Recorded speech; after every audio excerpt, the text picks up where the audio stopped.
Hello అండి. Happy Diwali అందరికి. దీపావళి పండుగ అంటేనే స్వీట్స్. స్వీట్స్ మనం హెల్దీగా చేసుకుంటే ఎట్లుంటుంది, మస్తు ఉంటుంది కదా. బాదుషాని హెల్దీగా గోధుమ పిండితోటి ఇప్పుడు ప్రిపేర్ చేసేద్దాం. గోధుమ పిండిలో కొంచెం నెయ్యి, ఉప్పు, వంట సోడా వేసేసి కొద్ది కొద్దిగా వాటర్ పోస్తూ చపాతీ పిండిలా కాకుండా జస్ట్ ఇట్లా ముద్దలా ఒత్తుకొని పక్కన పెట్టేసుకోవాలి. మెయిన్గా ఈ చపాతీ పిండిలోనే బాదుషా పర్ఫెక్ట్గా లేయర్ లాగా వస్తుంది.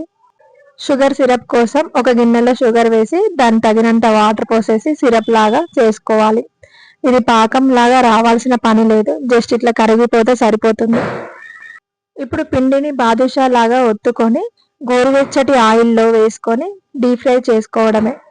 ఈ లో ఫ్లేమ్లో మాత్రమే డీప్ ఫ్రై చేసుకోవాలి.